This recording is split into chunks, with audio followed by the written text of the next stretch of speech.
Welcome, everyone, to another exciting episode of CRE Exchange. I'm Cole Perry, your host and Senior Market Analyst at Altus Group, leading provider of asset and fund intelligence.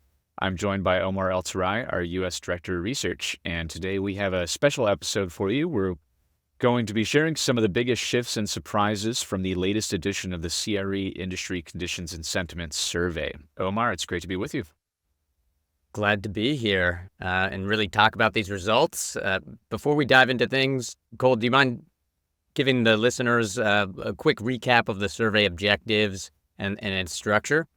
Yeah, I'd be happy to. So this is a survey that we conduct, we being the research team, conduct quarterly across the U.S. and Canada. It's an effort to provide some insight into market sentiment, some conditions, some current and future metrics, expectations, and among other things, issues affecting the CRE industry. So we conducted this particular survey between mid-April and early May to gauge opinions during the second quarter of 2024. We had more than 600 respondents from more than 100 firms across the U.S. and Canada. And these were across all CRE organization types, many different functional areas, and respondents were largely seasoned professionals. So these are folks with average years of experience of around 18 years. So a lot of good opinions here, and a lot of good information. So fantastic. And so, Cole, why don't we just dive in? What were some of the biggest shifts that you saw between this survey and last survey? Sure. So one of the things that stood out to me, and this is one of the first questions that we ask in the survey, is to tell us what your current focus is. And there was a little bit of a pickup in respondents who told us they would be de-risking as their primary focus over the next 6 months. So responses were up 6 percentage points to 10%. So share of U.S. respondents who told us they would be deploying capital declined from 25% to 20% from the first quarter to the second. And the share of respondents focused on just raising capital and or managing existing portfolios did remain flat at 40%. So I think that the slight pickup in de-risking is worth noting because we saw a lot of optimism and a lot of movement in that first quarter survey, and now things have mellowed out a little bit. But I think you saw some big shifts too. What was one of your big takeaways? Sure. I always like looking at the cost of capital questions, partially because, when we launched this survey, interest rates were rising, and that was really having a profound impact on the markets and really kind of rocking the markets as a whole. And I think this has been a critical area to look at. But the reported cost of debt financing seen in the market improved on the quarter compared to the prior quarter survey. Across the different loan terms and rate types that we ask about, as well as across different collateral types or property types. The average all-in debt financing cost seen in the current market by survey respondents dropped by 57 basis points and 69 basis points on average for the 5-year and the 10-year debt structures, respectively. However, much of this was really driven by we had quite a few responses for hospitality financing terms. That's something that not every quarter we don't always get a large group of hospitality participants, and that really the participation and as well as the fact that they noted that the cost of debt financing for hospitality came down by 2% or 200 basis points, which that really moved the needle. But also, if that is if you take the hospitality out, the overall kind of change in cost of debt, the change over the prior quarter was much more, I would say, or it was much less significant. It was much smaller, usually between 5 and 25 basis points. But hopping over to the equity side of the capital stack, targeted gross IRRs that are seen currently in the market and being marketed by new funds averaged 12.4% across all property types. And this is up 60 basis points from the first quarter survey results. Across the four main property types, retail being, retail, multifamily, office, and industrial, the reported average gross IRR was 12.2%, and this is up 130 basis points from last quarter. And the largest quarterly increases in reported gross IRR midpoints were really seen for self-storage and office, while the largest quarterly declines in reported midpoint IRRs were in life science and hospitality. But I wasn't the only one looking at capital. Cole, I know that you were looking at capital availability in some of these questions. What'd you see there? Yeah, right. Half of the equation is the cost and the other is availability, right? So there was, I thought this was a very timely observation at the time of recording. I've just gotten back from spending a few days at the Commercial Real Estate Finance Council, so talking a lot about capital cost and availability. But our survey did find some interesting things here. So as a reminder, we ask folks to tell us their expectation in the next few months for where specific types of capital or how available they think they will be. And the thing that stood out to me was that debt or expectations for debt availability was way up, but down for banks. So net availability, which I kind of think of as it was the sum of responses for extremely available within the next 12 months and very available, less the sum of responses for not very available or not available at all. They improved pretty big swings for mortgage REITs, 20 percentage points, 22 percentage points for insurers, 36 percentage points for securitizations. But they deteriorated rapidly for bank lenders. So they went from kind of a net negative 5% to a net negative 33% over the same time period. So very few respondents expect banks, or specifically those regional banks, to come back to CRE lending within the next year. 44% say they expect banks to be not available at all or not very available. So nearly half of respondents. A majority of folks did tell us they expect all of the 10 sources of capital that we ask about, inclusive of equity sources. So, individual funds or REITs, and they, big percentages of respondents, so more than 40% across all of the 10 sources we ask about, said that capital will be somewhat available. So what's the takeaway from that? I think that this signals that capital is available, but it is very highly firm, use case, and or relationship specific. Definitely something I heard over the last few days at the conference.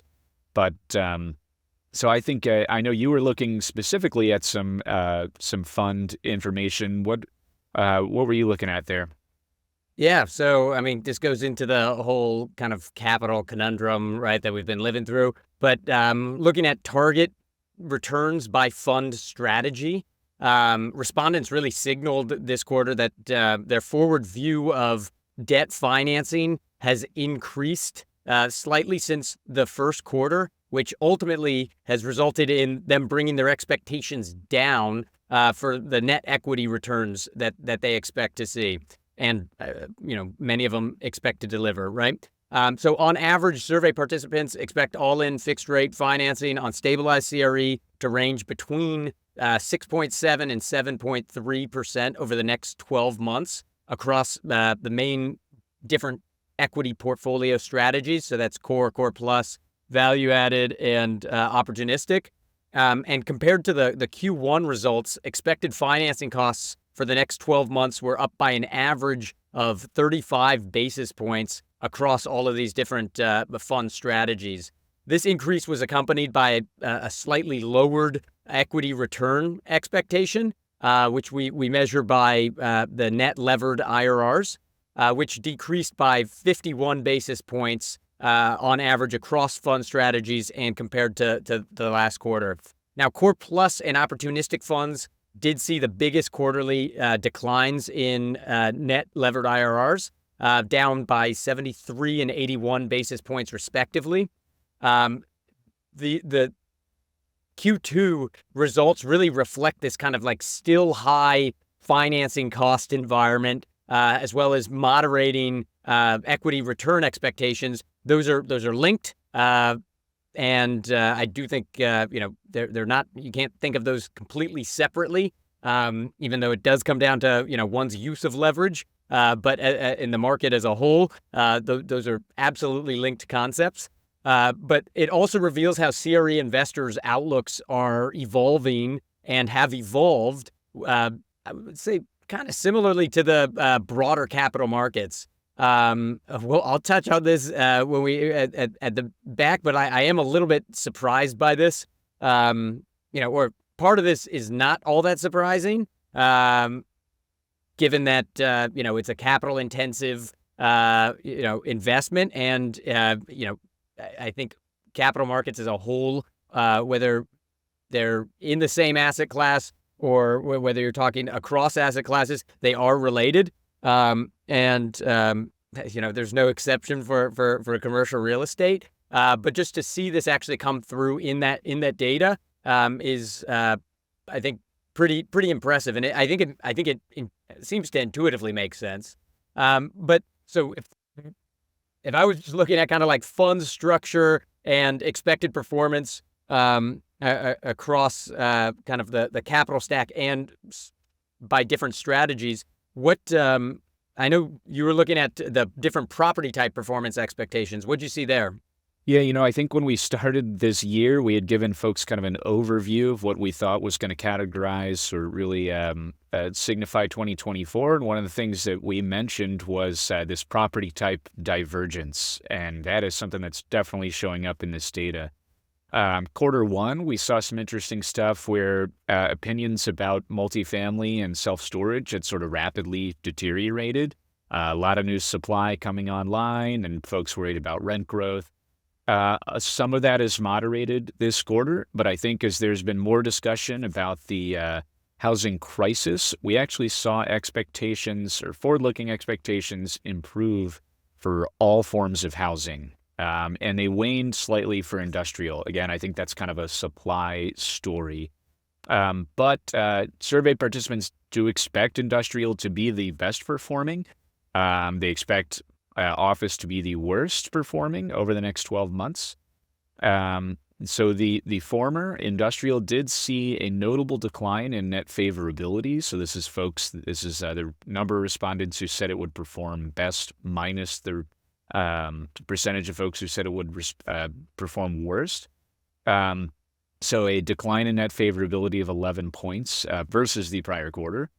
Net expectations toward all forms of housing, like I mentioned, remained positive, and they actually improved. So net expectations were up 8 percentage points for multifamily and for senior housing. They were up 3% for student housing, and they were up 1% for single-family residential. So all of the other sectors experienced fewer than 5 percentage points in their sort of net sentiment shift. With the exception of self-storage, which actually did gain back a lot of that, a lot of the decline that they saw in quarter one, or that the sector saw in quarter one, and it improved 9%. So a lot of interesting stuff showing up there. I think that with this interest rate environment, we're going to continue to see this property type divergence play out, and a lot of the kind of structural demand issues that are plaguing certain sectors. But is that showing up in pricing? Do you have anything to share with us, Omar? Yeah, I think the divergence is still very clear in the perception of pricing. The question that we're asking around pricing is, so for the property types that you are an investor in, or that you lend to, or that you are involved with, do you perceive this sector as being overpriced, fairly priced, or underpriced? And so I think that this has been a big issue that the industry as a whole has, I guess, simply boiled down to a bid-ask spread, but this kind of like this debate over price versus value. And so this is a question that we've been wanting to kind of like monitor, and it has been shifting. right? And I think there's really been a kind of positive shift because there's more, we're seeing quarter over quarter, we continue to see less perception of sectors being overpriced and more being fairly priced, and even some being perceived as underpriced. But we saw that this past quarter. So across the four main property types, including industrial, multifamily, office, and retail, the characterization of current market pricing being fairly priced really has increased by 8 percentage points compared to last quarter. And despite more than half of the respondents characterizing multifamily and office as being overpriced, I think that this is overall still a big positive. However, the highest levels of reported overpricing were found in smaller sectors. So most notably land and development, in which 72% of the respondents indicated that is overpriced, as well as life science, which about 2/3 or 67% gave the same overpriced characterization. Another notable shift was really seen in retail, which saw a 12 percentage point increase from last quarter to the kind of fairly priced characterization. And I think this is probably goes with a lot of positive performance and a lot of positive news around and media that has come out around retail. I would say, I feel as though retail is probably the hottest, oldest sector, right? The hottest not new sector of 2024. And I think it definitely, whether that's just buzz or I think there is a strong case to be made that it's not just hype, right? That's coming through in this data as well. Finally, I would say office saw a 7 percentage point shift from last quarter to having more of a characterization of being underpriced, right? So 7% of the survey respondents essentially characterized office as being underpriced. And this is something that I think this is, again, kind of like silver lining. Like, this is good to see, because if office is particularly a sector that's going to likely need, it's not going to be favored for a while. Or there are some structural issues to the sector that I think are going to take time to really work its way out. But the fact that some investors or some participants in the market are starting to perceive it as being underpriced, I think that means that they're starting to look at it more creatively, or that there's more of an opportunity there that makes sense, whether that's just buying cheap or maybe it's the conversion play, right? Buying to convert. But ultimately, the fact that there is a greater perception of the sector being underpriced, I think long term that actually is that's definitely a step in the right direction. Another big question that we ask outside of pricing has to do with transaction intentions. So hopping over really to this question, in which we are asking about their near-term transaction intentions. If they are planning on transacting, whether that's buying, selling, or buying and selling, or if they're planning on just holding. I think that this is another, even though it is a soft data point in the sense that it's sentiment and it's not coming, it's not ex post or after the fact. I do like seeing this shorter term or near term intention question.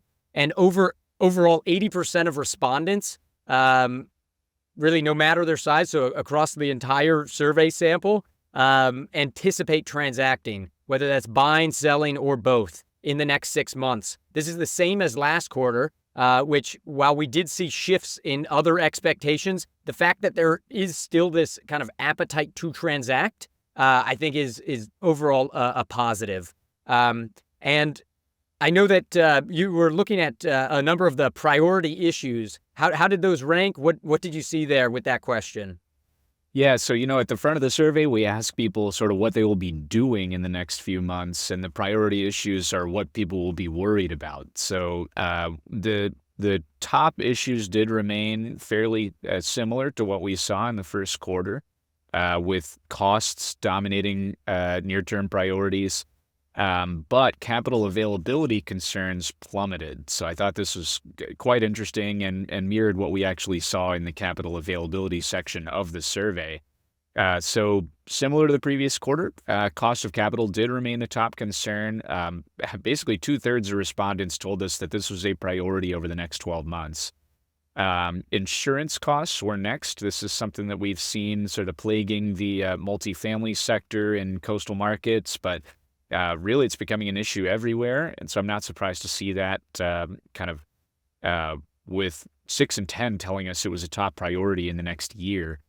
Property-specific concerns were waning a little, or did wane a little bit over the quarter. So operating costs were the top concern of 46%. That was down from 54% of respondents in the first quarter. Leasing and tenant retention was the top concern of about 38% of respondents. That was slightly down from 43% in the first quarter. But capital availability concerns saw a huge plunge quarter over quarter, 20 percentage points. So in the first quarter, they were the top concern of about 60% of respondents. And now that's down to just over 40%. Which I thought was extremely notable. I probably have a little bit more to share in my big takeaway from the survey, but the other thing I wanted to tell was that geopolitical risk did continue to be a concern this quarter. So it was a top concern of more than 1 in 5 respondents for the third consecutive quarter. So we just started asking that a few quarters ago. Saw a huge spike after October of last year, and concerns remain pretty elevated. But survey covers a lot of topics. I think we've all shared, or that we both have shared a lot of things that stood out to us. But what was your kind of general takeaway from the survey? What do you think we might see next quarter, or what really shocked you here? Yeah, I mean, I'll start with the kind of the big takeaway is that everybody seemed to be chanting or they bought into the narrative of higher for longer. And I think, at the end of 2023 through the kind of like first quarter of, or even actually probably mid-year, and even, early mid, right, 2023, we've been hearing this higher for longer.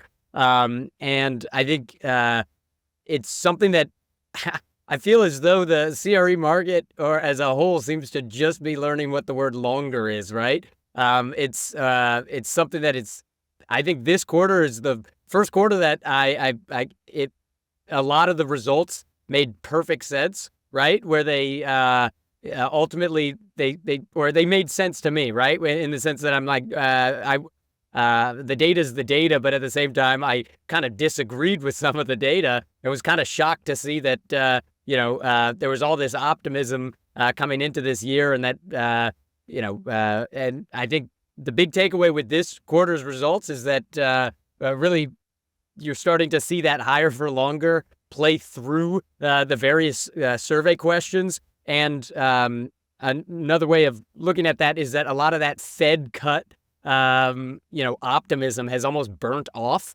and I think justifiably so. I'm curious to see if things do change, in terms of if the higher for longer now gets reinterpreted as something super negative in the next quarter. But I think that the results from this quarter are very they seem much more sane, right? And they seem to make a lot more sense. What was your big takeaway? Yeah, I think I had a similar takeaway. The one thing that sort of dominated the survey or really stood out to me was that folks are still really worried about the cost of capital, but they're telling us that it's pretty widely available across certain subsectors of the capital stack. And so I think that that's worth noting. The other thing is we ask a lot of questions about just what you'll be doing, right? So is that what are you going to be deploying capital? Are you going to be transacting? A lot of people seem to be telling us yes, but we don't know to what degree, right? So you could be transacting, but you would answer yes if that was just one building. So I think that that's really interesting. We've got a huge percentage of respondents, right? You saw this big surge in optimism. A lot of that is kind of stuck around, but we don't know to what degree that's going to be showing up in the next, say, 6 months. But I'd say that my big takeaway is that, the capital availability question is really interesting. That showed up in a lot of different places. I'm just going to be interested to see what folks are going to be doing with it. So I hope that maybe we can see some of that, reflected in the quarter 3 survey. But I'd say there. Oh, go ahead, Omar. I was gonna say, was there anything that surprised you? Yeah, there was one thing that did surprise me, and there was a new question that we asked, I think, in the fourth quarter survey. Big hot topic in CRE is artificial intelligence, and so there was a particular data point. We asked respondents to tell us what sort of how they feel about AI. Is it going to rapidly transform the industry? Is it beneficial? Are you skeptical of it? And this quarter, I did notice that AI skepticism was dropping, and a lot of that overall drop was driven by what we'll call seasoned professionals. So just 1 in 5 CRE professionals with more than 20 years of experience told us that AI was unproven with unknown benefits. And as recently as the fourth quarter, more than half of that same cohort told us that they were skeptical of the technology's benefits. So that is a pretty rapid acceptance of a technology that really has only seemed to have popped up in the news over the last 2 years. And that's a huge shift, especially for kind of older professionals and what's perceived to be a slower moving industry than some others that rapidly adopt new technologies. So what I also thought was interesting is that less experienced professionals, so those with fewer than 5 years of experience in the industry, remain skeptical. So 38% of respondents told us the technology has unknown benefits for CRE. It's possible that that's a reflection of sort of their newness to the industry, not sure what the use cases could be, or perhaps it's a little bit of fear that a lot of entry-level positions in the industry could be taken by the technology. I'm not surprised to see that those who are relatively new to the industry are skeptical of the technology. But that was kind of my big takeaway. That was an interesting question that we've asked now, I think, for the third quarter in a row. What about you? What was a big kind of surprise, or what was an interesting takeaway that you had? Yeah, so I would say that there are still some elements of the questions that the collective responses still seem to maybe not contradict, but they don't fit in entirely nicely, right? So if you look at the past, the fact that 80% of the respondents report that they are looking to transact, and that's the same as the last quarter, or it really moved very minorly. And the question's structured in a way that it's over the next 6 months. We're not seeing that transaction, intent really materialize, or we haven't yet seen that. But the fact that the rest of the survey is now, I would say, reality setting in, so that kind of the rapid and frequent cuts from the Fed, a lot of that, the optimism that came with that seems to have burnt off, and reality is set in, and but the transaction intentions are still quite high, and I think that's and a lot of that was driven by the larger institutions, essentially signaling that they're looking now, they're more ready to transact, which I think that was a bit surprising to see. But hopefully, I think that may, we'll see what it looks like next quarter. But either this is just pushing it out, or it ultimately, I think that the fact that the transaction intentions didn't necessarily move, but there was this realization or kind of digesting of higher cost of capital environment for a longer period of time. I think that was kind of surprising, and I think that's that really kind of shows the stickiness of those in the intent to transact. Well, that was just one of many data points that we do ask about in the survey, and I know that folks are going to be interested to hear about many of the other questions. So, Omar, do you mind telling us how folks can access the survey results? Certainly. So the easiest way will be to see the link in the show notes. Otherwise, you can find it on the Altus website, or simply search Altus CRE Conditions and Sentiment Survey in any browser, and it should pop up. But the link will take you to the survey homepage, where you can find past survey results and sign up to participate in future surveys. Again, because this is a quarterly survey open to all CRE practitioners, we really highly encourage you to participate. Because it'll really help make the findings much more robust and useful. And as a kind of a carrot or an incentive, if you do sign up, you have the ability, and you do participate in the survey, you have the ability to opt in and request the detailed data sets that support all the conclusions and the charts that you would find in the report.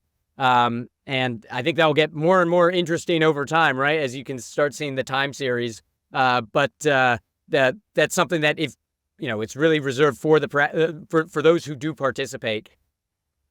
Yeah, excellent. And I know that since we've been doing this for a little over a year now, that we should have some good time series data to share with folks. So I definitely encourage them to participate in the Q3 survey, and we'll share information about that where we can. But Omar, I think that's all the time we've got today. I look forward to speaking with you on another episode of CRE Exchange. Have a good one.